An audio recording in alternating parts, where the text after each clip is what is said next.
Alright, welcome everyone. We're Semblance of Sanity. I'm Caleb. I'm Jacob. And we're here for Vinland Saga, Season 1, Episode 11. Okay, so this is just a little bit crazy here, what we're about to be dealing with. You. Yeah.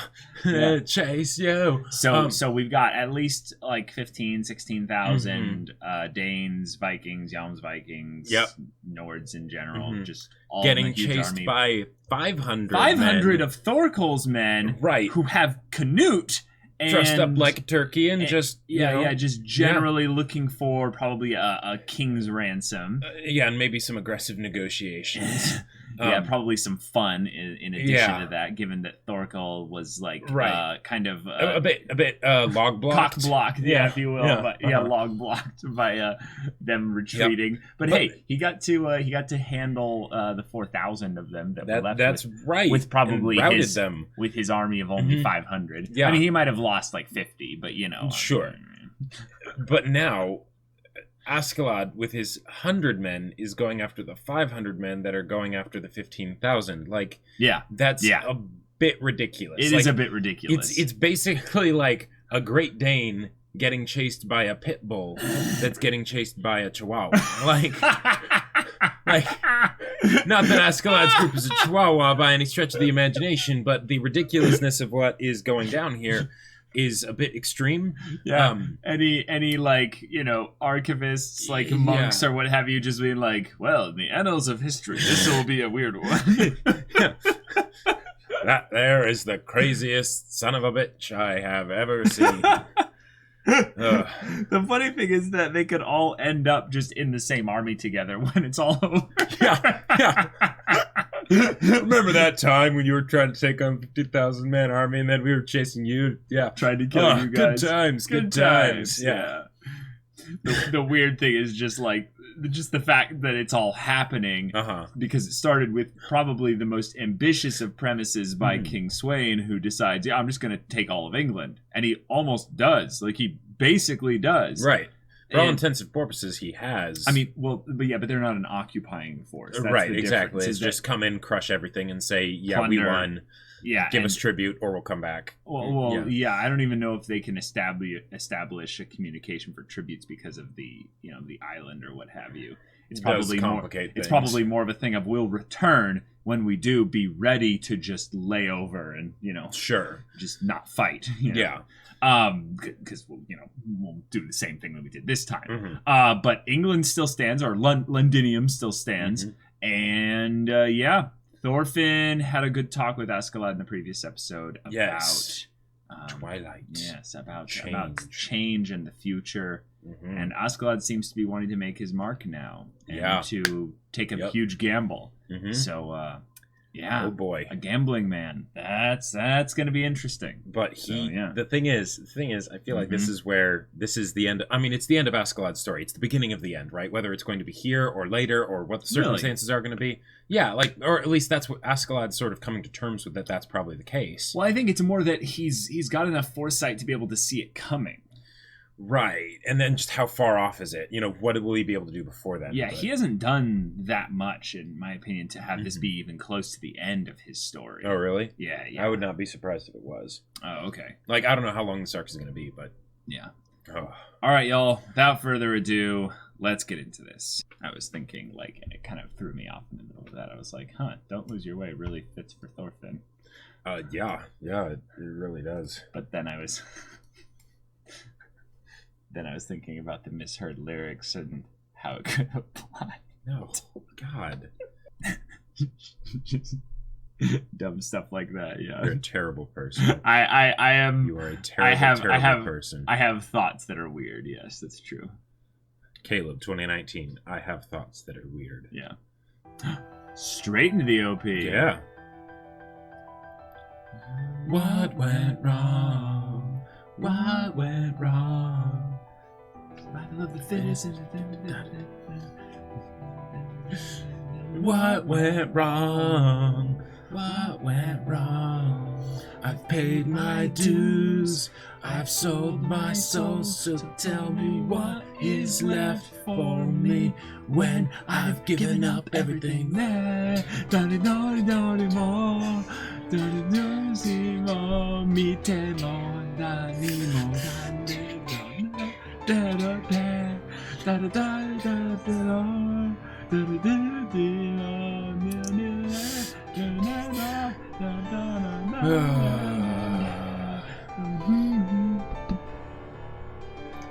What?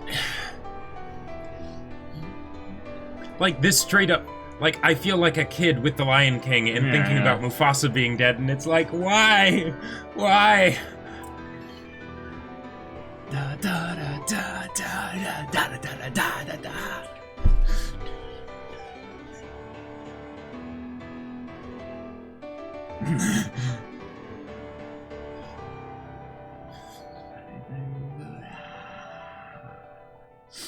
Oh, oh boy.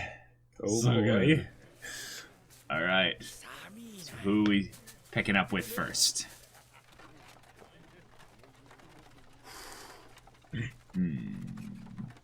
Oh, Thorkell. Okay. Oh. He's just imagining meats right now. How many fish would this boy need to eat? Like, for one meal or for a day? I don't know. They're so much friendlier than Askeladd's group. Well, yeah, this is the weird thing, though. It's Nords and Englishmen kind of working together here. Oh my god. It's popular these days. Maybe we should convert.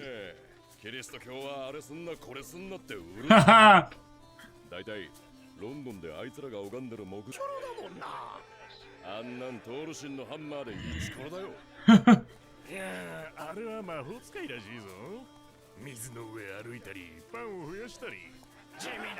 That's some lame magic! Utility magic! Oh, yes! Yeah, Canute. Yeah. Oh.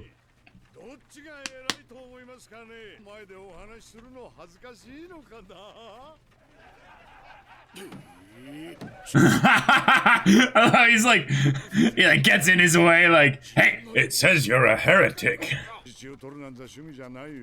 Oh.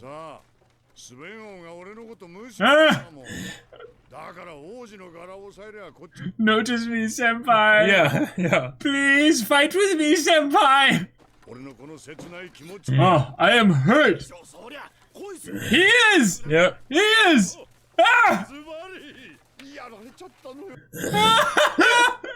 Thorkell, I love you. I love you, Thorkell. You know, I'll bet if Thorkell was on a horse and he started gesticulating like that, he'd throw the horse off balance. I mean, horses are strong. Yeah. Yep, 16,000. Yep. They're bringing it up. Oh boy.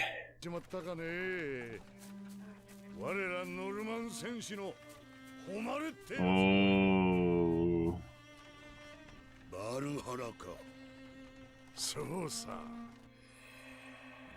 Valkyries, yeah. It's crazy how much, like, warrior cultures bring, like, that kind of idea of, but in death we'll go even further beyond, you know, it's always the same, you know. When does a man die, Simone?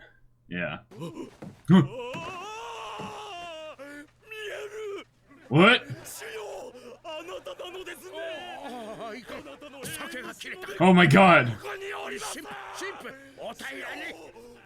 Oh my god.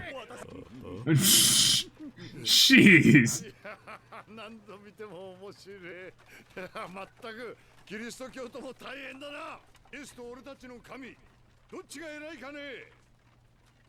Oh, now that he's drunk, is he sober? Whichever one made booze. Best answer! But the thing is, he's also saying basically, like, you know, Jesus, because the whole water into wine thing, he's like, psh. No, I don't think so. No, I don't think so at all. I think probably not, but no. But he could be. Oh.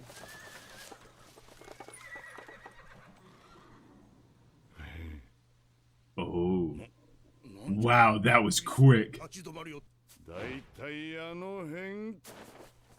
What? What? What? Oh my god! No! What? No way! What? Okay, yeah, 2 axes, alright. Oh, see? Yeah, they wouldn't have killed all 4,000. Yeah. They would have had to reform, yeah. Yeah. Yeah. They're probably closer to 500, yeah.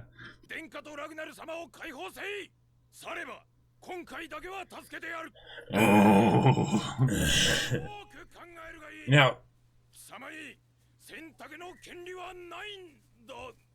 Oh.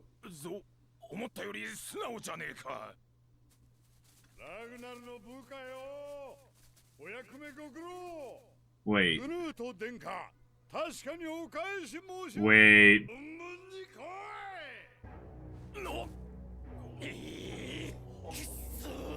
I gave him back so that I can take him again. Yeah. Yep.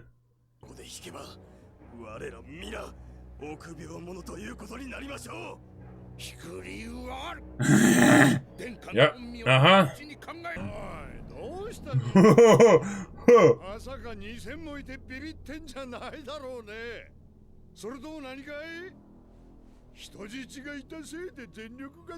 Oh, they had a hostage.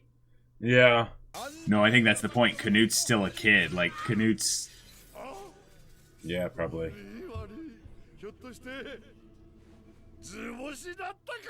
Oh, here we go! Let's go! All right. Oh my god, let's go! Oh man. Wow. Yep. Oh. What's in What are those the barrels? Yeah. Oil or something? Holy shiz! What the? Oh! What? Ridiculous! That's insane.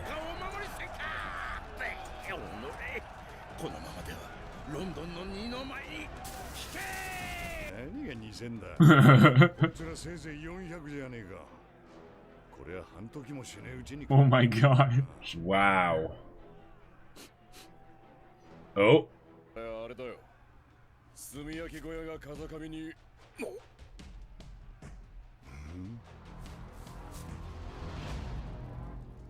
Whoa.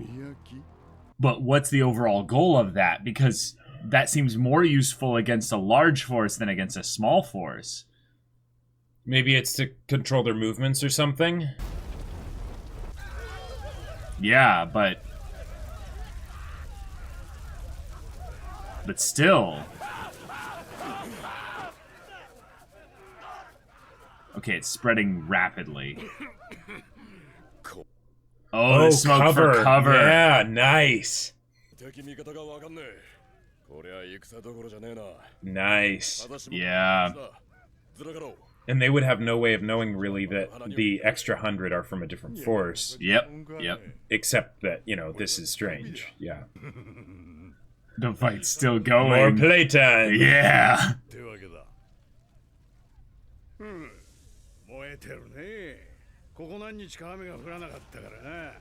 So everything's dry, yeah. Oh. Nice. Oh, cool. Now the smoke's the real their problem. shadow blade just yeah.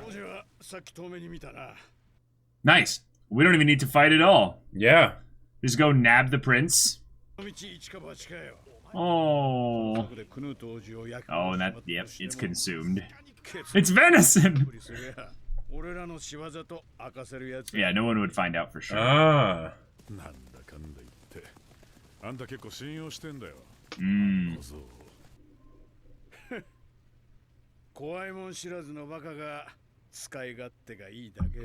I mean, yeah. Yeah. I like how much Ragnar is... Yeah, oh. Oh.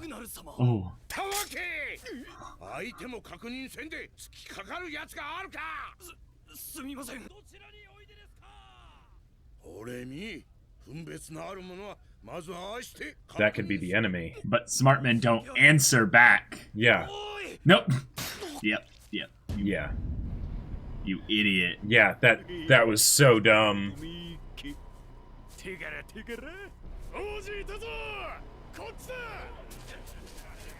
Yeah. Okay. Well, Ragnar, you gotta show your stuff now. Yeah. You sure as hell aren't getting any help from the rest of these people. And then Thorfinn will just sneak in while all this craziness is going down. Whoa! Whoa!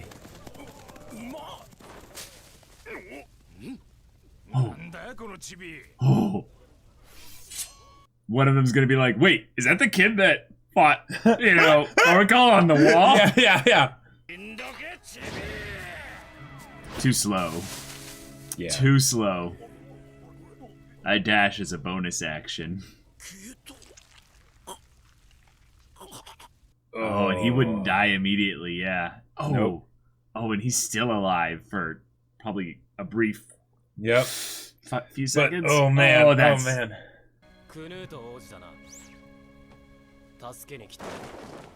Nice. Okay.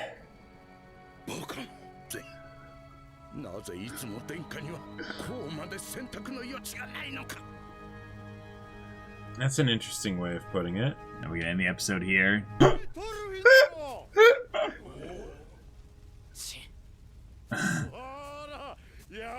They put the axes together so it's easier to carry. Oh, mata, yes. This fire, yeah. Yeah, I don't talk, yeah. Yes! Oh, good! Thank you! Good! Ylva, or Helga, that's right. Ylva's the sister, yeah.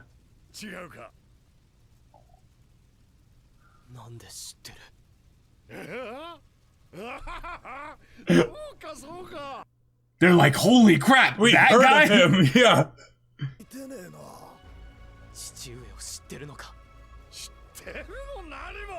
We were best buds.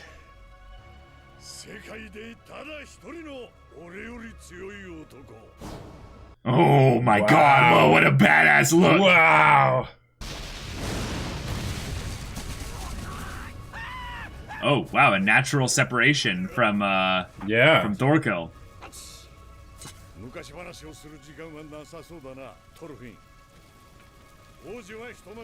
Oh, I love this, the way we keep getting more. Yeah. But, Don't let me down, Thorfinn! Oh, son of Thors! Yes!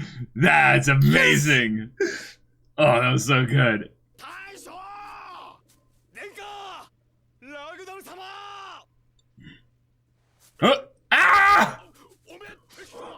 Yeah! Holy crap. Yep. Just that was hilarious, though. It's just like... that was great. They'd been walking together for so long. Like, hey, bro, we'll get out of this, okay? Wait, what? You're not speaking English? What? Whoa.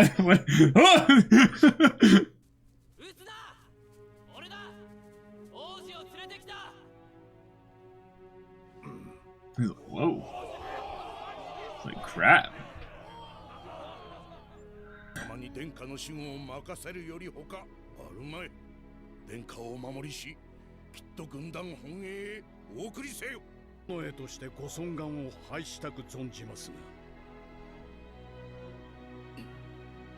going to unmask Canute. Wait, are you saying that you think there's some kind of familiar relation? No. What? Then what were you...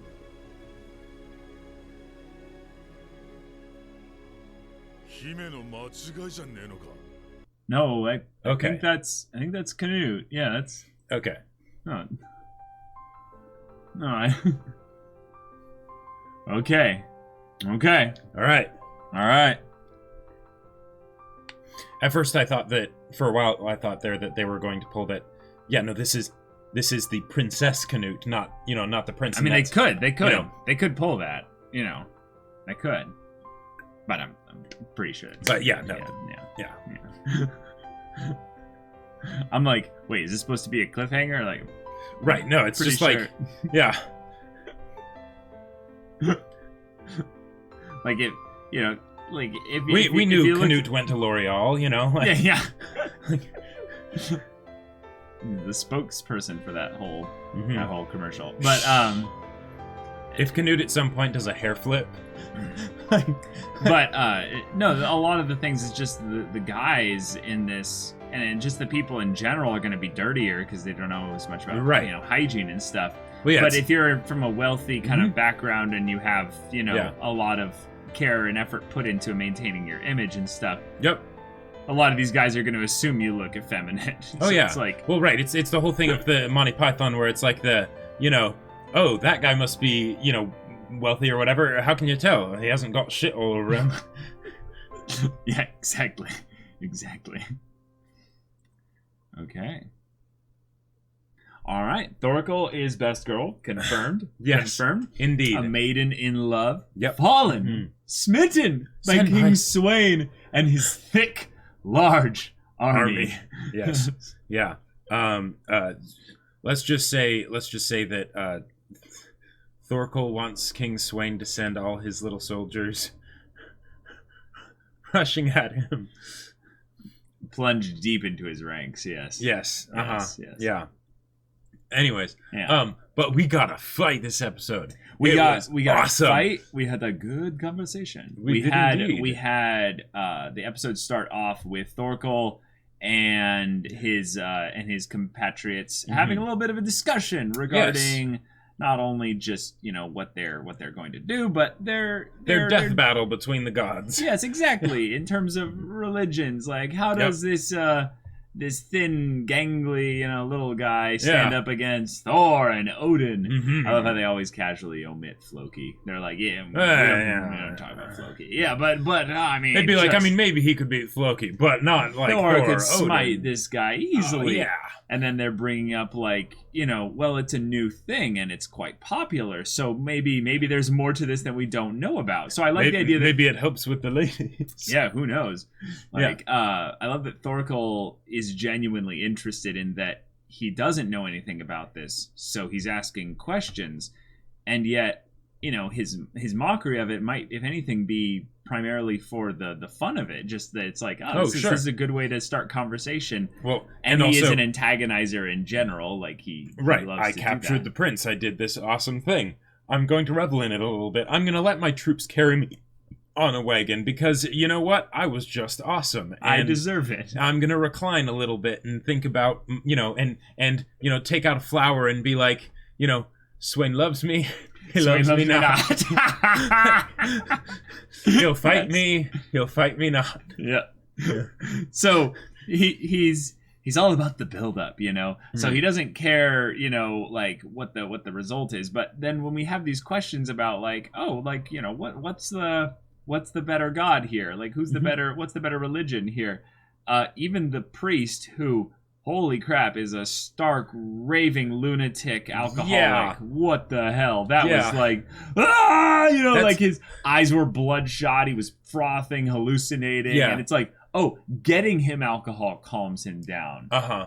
It's like, that's how addicted he is. That feels like those like brewmaster, like old like Pathfinder D&D like prestige classes where it's like you get your magic from liquor, like because the bard wasn't weird enough. We need to have something that goes a bit beyond that, right? Or I'm a cleric of the domain of booze. Like, what class are you? I am a practicing alcoholic. Level 7. Prestige class. Into brewmaster. Yep. 1 level. But that conversation was cut short, and it was also something that Canute didn't entertain. Right. Now, what I'm assuming here is that he was speaking in a language that Canute would understand. They did a thing earlier where it was like, well, wait, Thorkell is speaking, English now. Oh, wait, now he's speaking Danish. But it's still all in Japanese, so there's no way of, like, having a thing in the subtitles being like, this is in Danish, this is in English. But I'm guessing that it's not a thing of where Canute is unable to respond. It's that for some reason he is unwilling to respond. he is not like he is declining the offer here. Now, I don't know if this is something based on just how he's been raised up, in that he's been taught never to speak to, commoners or something like that, or if it's a thing of where he's, specifically just observing and listening. He's not really, really wanting to expose himself any more than he has by speaking. It ups his survival rate by, just kind of being docile. Doing nothing and, going along. But I love how Ragnar was being like kind of a protector mama Ragnar. Oh, yeah. Mama bear Ragnar being like, hey, stop talking to my son. Like, back off. Canute's awesome. just completely in protect Canute mode. Definitely. But like even to the point where they even had the angle, like the camera angle, have it be where Canute's here and then Ragnar like steps in the way, like completely absorbing Canute. Like, hey, you want to talk to my son? You got to talk to me first. You got to go through my dome head first. My massive beard and my huge gut and my manly spirit. Yeah. I love, though, what they did with the concealment from the smoke and the fire and everything, with things like from the two soldiers stumbling out and being like, all right, we're going to get back to camp. It's going to be great. And then being like, Ragnar, Thorkell, wait. Like, from that to, being like the person attacking Ragnar by accident to, the people calling out, Ragnar, where are you? And then being like, oh, Ragnar's over here. Like that part literally made me have like a Saturday morning cartoon, like Looney Tunes. Yeah, like little sound effect go off in my head. I was just like, come on, you dunce, you freaking idiot. Like, hey, I mean, people were dumber back then. I mean, there's also less education available. And also probably because, like, critical thinking, the idea of the honor in battle and, in war and things like that. Like, sure, there was probably this idea, and because of just the lack of information, spreading around and stuff, you wouldn't think that that's something people might do, right?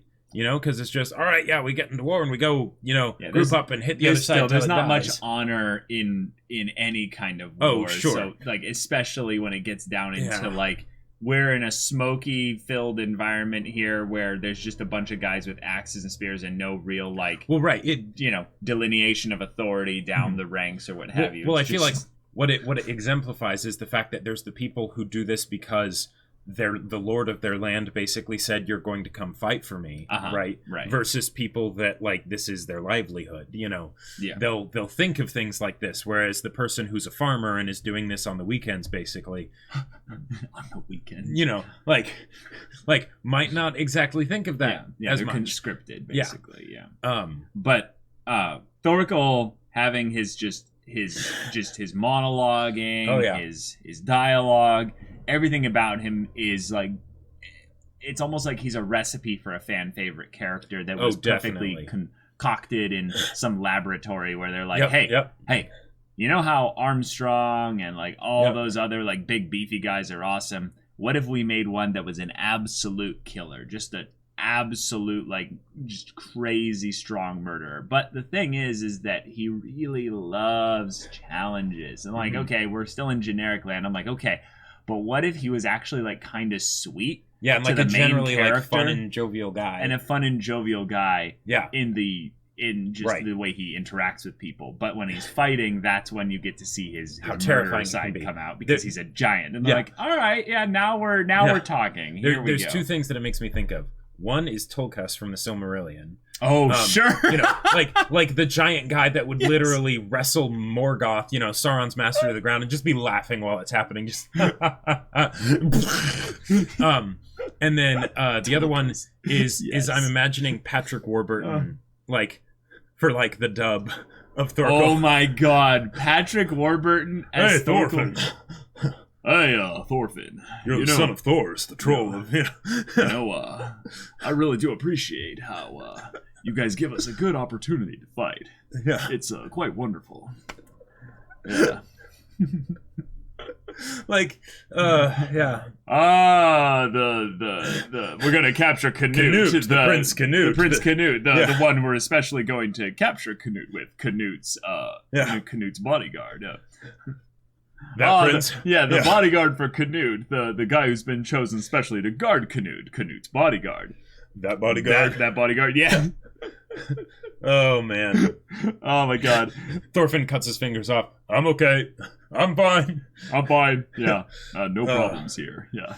Like I'm a 66 long and a 31 waist. You know. Yeah. He's probably even bigger than that. I'm an 86 long and a 31 waist. Exactly. There we go. So we have the encounter go off with Thorkell and Ragnar's men who tried to bluff their way out of an encounter. Mm-hmm. And Thorkell was like, yeah, I'll let you do that. Sure. Yeah. Because you have 2,000 men. Yeah, that's why you're not attacking right now. And the way he did like the little like, oh no. They have a hostage. We can't, Is that the excuse you were going to use? So that we couldn't fight. And then it's all like, him basically being the kind of guy who I'm trying to see if there's a better metaphor for this, but basically he antagonizes you to fight him by doing the most like kind dick thing you can do. Like on the dick scale of like being a dick, he goes all the way to being like the nicest form of it. So it's like he casually like taps your balls. Like it's like, bro, you did not. He's like, hey, I didn't kick them or anything. Like that's basically Thorkell right there. He's like, yeah, just a little pop. Oh yeah, you wanna go? I get you guys to initiate before I go on my murdering bloodthirsty rampage. So I am justified in my absolute destruction of anything you could possibly bring up. This is some good consensual fun right here. Oh my god. No. But we have also just his display of strength. We have him going all Tasmanian devil, obviously, but we also had the parts where his senses, he was able to hear them, and all the men stopped immediately. Like that was freaky. The part where he freaking throws the spear. That's some Troy Achilles stuff right there. Like that. Like I love. He's like right about there. Like I'm almost surprised that wasn't like some Mononoke stuff where the head just gets torn off. Like because that's ridiculous. Like it shouldn't tear it off. Yeah, because it pierces through it and everything. It's a piercing weapon. If it was a rock, maybe. But if it was a rock, then the head might have exploded. You know? But like the neck's not that strong compared to the skull. And just the like. One of the things that I like that they showcase here is that even Thorkell is not like a like he's definitely charismatic, but he's not a commander. He's a leader, but he's not a commander, right? Right. And yet he's able to keep a good hold on his troops, and that's largely where the battle ends up being won. Whereas in the case of by example, right? Yeah. Whereas in the case of the other guys, because it wasn't as highly disciplined as it might be, say today, right? He's able to get those few soldiers to basically do the stupid thing, and then suddenly the rest of the soldiers like, well, if there's a fight, we kind of need to fight too, otherwise we're dead. Yep. So, and then they're not all the way in it. Exactly. Yeah. So then even the 400 men that they were going to encounter, by the time by the time the battle starts, there's already a huge chunk of the 400 men that are actually retreating. Yeah. Like, that was really quick, the time to when they started attacking and when the 400 men, like, were already divided in how many were retreating and attacking. And then the ones that were trying to stay near Canute as well. So it was it was easy. Yeah. It was easy. In some ways, I like that Thorkell's strategy is antagonized to kind of disrupt. Because if you think about if there were 2,000 men there, his strategy still works. Right. His strategy still works really well. Because actually by sending Canute into their group, like think about it this way, he might be thinking of some 200 IQ stuff here. He's like, now a portion of them will not fight us because they'll be stuck defending Canute. Right. And we don't have to think about it. Right. We would not want to have to think about that of guarding an objective, Yeah, we'll give them the escort quest for now. You guys can we'll just go crazy. Yeah. And we'll just, not kill Canute. Exactly. That's easy to do, right? Yeah. Especially when we have high visibility. And then And then the low visibility thing comes into play, and they genuinely have this, this is actually really bad. Like, we could end up killing a lot of our own men if we're not careful. Oh, yeah. And he's like, yeah, and this is obviously a third party because this helps them very little. Like, if anything, it might help them escape, but they could just end up going the wrong way. Like, they might end up, although I could see it more chaos than they need. I could see it being something though where it's like, okay, there's a fight happening, it's probably going to be over in 30 minutes. If we have the means to start a fire, let's start a fire and be like, okay, the rest of that army, whatever, they can fight them if they want because they're not following orders now. Let's take like the rest of the men that are listening and just leave with Canute. But yeah. But if they were going to do it as a tactic thing, which I like, that's very interesting here, is that they set the fire, Askeladd's men, upwind, so that the smoke would, the wind would carry the fire downwind, but specifically the smoke would get there a lot faster than the fire would, because the smoke's, just to hit gets the carried wind on the wind, just kind of just carries through really quickly. And they specifically burned charcoal, not just set fire to the place, so there was a lot of like thick smoke. Yes. They made sure that it would be thick smoke for sure, but it didn't matter because the countryside was going to get turned into a blaze. Oh anyway. yeah. But but they were every just, little bit helps, right? But they were just setting oil barrels everywhere, so it would go really quickly. It wasn't like they were specifically burning only one thing. Oh yeah. Askeladd relying on Thorfinn again to go solo in this whole thing. And I was surprised at the angle they decided to take with it, because I thought it was going to be something where it's like, all right, find the prince, knock him out, sling him over the horse, and get back here, right? Yeah. But instead it's, no, I'm going to save you. And be the hero. Right, be the hero, which, given what Askeladd was talking about last episode, that's very interesting. Like that's... Yeah. So I think what they're doing here is the fire does, it's two birds, one stone. It divides the forces of both enemies, Ragnar's men and Thorkell's men. It ends up throwing confusion to where they don't get immediately counterattacked by either side. Right. The fire kills a lot of people on both sides, but nothing too dramatic. But then it puts Ragnar's men into a position where they have to rely on Askeladd's men. Yeah. And then Askeladd's men just hangs out around the perimeter with bows and arrows and just kills anyone that comes through that's not Canute or Thorfinn. There's something that this kind of reminded me of with computer programs playing chess. Oh, okay. One of the things that more recently, like the better computer programs have started doing, when you look at the way they play, they don't actually play to take pieces. You would think in chess that you want to take pieces. What the computer will actually do is it'll set things up so that pieces can't move. So that if you need to use a piece, you have to spend like 3 moves or whatever to get it in play. Gotcha. And by doing that, they're basically removing pieces from the game because they can keep that tempo up, right? And then, for all intents and purposes, you don't need to worry about it.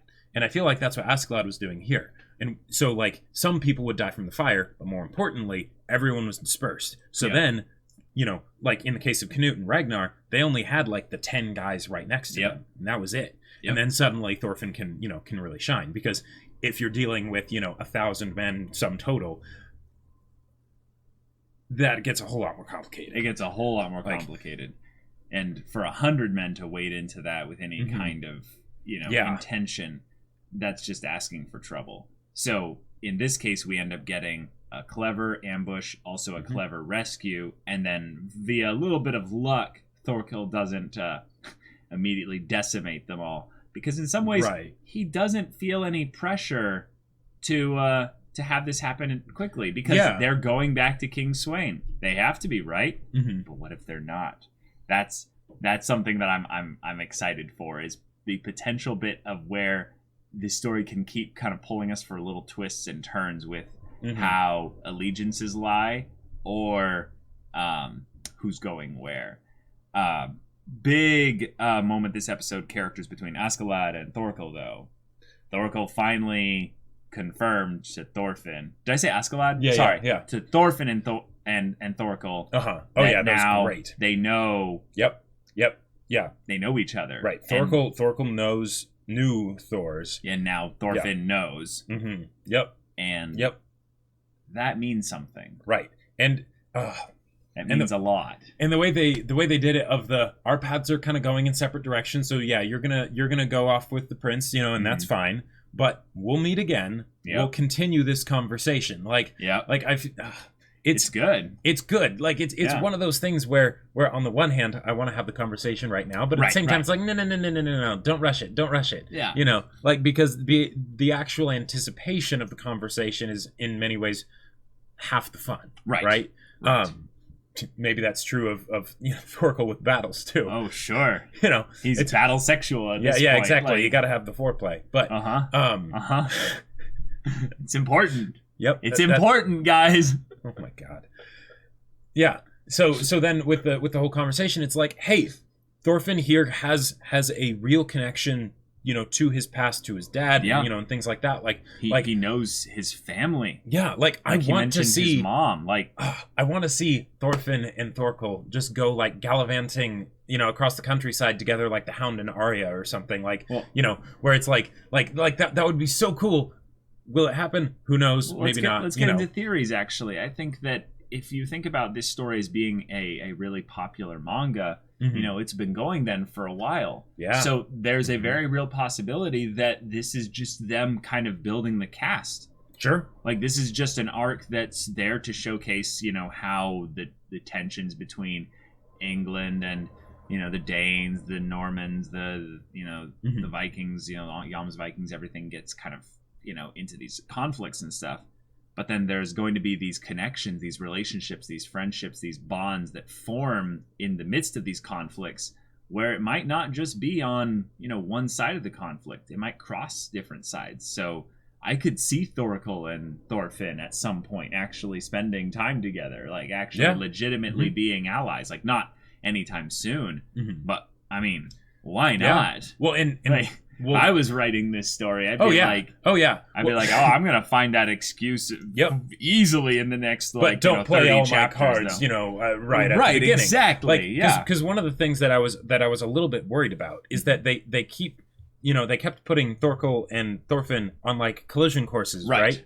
And the thing is that they fought once before, and Thorfinn wounded Thorkell, right? And he left him something to remember him by. But the thing is Thorkell also wounded Thorfinn. Thorkell beat the shit out of Thorfinn, right? Nearly killed him. So one of the things I was kind of worried if they ever came into conflict again, because if Thorfinn somehow won, they would have to really sell it in order to make it feel earned, and then I would still be sad because Thorkell's gone. Yes, right? Exactly. Because Thorkell is so much fun, and he knows, there's conversations that could have been had, right? I don't want them to fight. Exactly. I want them to fight for the spectacle, but I don't want them to kill each other. Yeah, but exactly. And if if the only reason I would be not okay, but I wouldn't be too worried if Thorkell were to win is because he could just win and not kill Thorfinn, happened before. But then, what happens after, right? If they're still enemies, then there's going to be that conflict. But what happens if they're not enemies? What happens if it gets to a point where they can actually have a good conversation? Yes. Yes. But yeah. The Princess Canute reveal was kind of funny. Maybe since this is an AU of history with some differences here, maybe there will be a kind of a fate style kind of twist going on here. And hey, maybe this is just some aspect of the history that I don't know about. That would be kind of cool as well, just to be like, oh, I didn't actually pay attention to that part that well. Although I don't think we'll have to I don't think they'll go full fate, because then there can be the whole thing of wait, so King Arthur's, son. Yeah, I know. So what's exciting here though is that Canute is finally revealed to everyone, and then we get basically teased that we're probably going to see Canute talk in the next episode, and then them finally talking with Canute then gives opportunities for all kinds of learning about Canute's character, and maybe finding out what's the deal with Canute, right? What's because the actual what's the thing going on? Because there's been so much mystery surrounding Canute that we don't actually know what kind of a person Canute is yet. Because Canute does crazy things in history, awesome. But, like you were saying, Canute could be, really young here, inexperienced, whatever. I think Canute's probably around 15 or 16 here. Like, okay. I'm pretty sure that, like, Canute is not an adult. Gotcha. Yeah. I'm going to go out there on a limb and say, if I remember, they said it was 1013 was the year. So, yeah, he might be as old as 16 or 17. Okay. But definitely not 18. But there's decisions to be had with, or at least to be shown to the audience, of how they're going to handle him as a character and what they're going to do with him and all that stuff. Mm-hmm. And now we might be able to get that. And it's been built up enough that, I get the feeling it's going to be rather exciting. Yeah. Yeah. But Thorkell is best girl. Like I don't know how anyone can really compare, At least in this show. For sure. Yeah. Maybe there will be some competition later on. I mean, Ylva's pretty fantastic. Pretty fantastic. I felt bad that I messed up and mixed the names between Helga and Ylva there when they were like, oh, your mom is... I'm like, Ylva. Wait, oh my God, no. Caleb, why? Right there. It's right there in the notes. What are you doing? Yeah. But, okay. We've got now Askeladd with Canute and Ragnar. Mm-hmm. And they're going to be going probably to King Sweyn. Yep. But the thing is, they didn't make that decision in this episode. The only thing that they did was Askeladd took a knee and was like, I will accept this request. Right. But based on what was said in the last episode, they'll have their real conversation as a group, probably with Bjorn and maybe even Thorfinn of like, what are we actually going to do? Right, because that could be what Askeladd's doing, and there's a lot of good that he could get for himself from doing that. But at the same time, if you were going to take someone prisoner and you were going to take them back to their main force to ransom them, wouldn't this be exactly what you'd want to tell them so that way they don't try and run away or cause trouble? Sure. You say, yes, absolutely, we are serving you, and then but we still have all the weapons and things. Right. Well, obviously, Askeladd's men has the control, has the power in the situation. And if anything, that's probably what Ragnar is bringing up the issue with, is that there are constantly stronger, more powerful, more aggressive, violent people around Canute that are constantly making decisions for Canute. So there's no feeling of choice. Yeah, Ragnar would be just happy that in this case they're saying they're going to take him back to King Sweyn, but he would be well aware of the fact that they could just decide, you know what, we could get a lot of money by selling you to someone else too. Yeah, so, back to the English. Yep. But given that the King of England is in France, I believe at this point, there's actually not much reason to go back because you'd have to establish some communication first, and then also you'd probably have to seek asylum in Londinium in order to just be safe. But on the other hand, by doing it that way, that would put Thorfinn and Thorkell on the same side. Just saying. Yeah, potentially.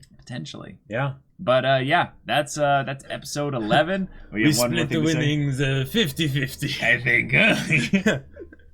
Exactly. So y'all, thank you so much for watching this episode's reaction and discussion. If you want to see the next episode's reaction and discussion right now, though, go check out the link in the description below for our Patreon. You can get on early access there. You can watch full-length reactions there. And all this comes with Discord access, so you can chat with us about these stories, about anime in general. You can also get involved with the community there and talk with Jacob about his book that he wrote. Yes, so as many of you totally haven't heard, I wrote a sci-fi novel called Battle Lines. It's amazing. The link to Amazon where you can purchase it is in the description below. There are some reviews on there, so check those out. But if you do get it, also make sure to leave a review for the people that come after. Yeah, so if any of that interests you, we'll see you there. But until then, we're Semblance of Sanity. I'm Caleb. I'm Jacob. And we'll see you all next time.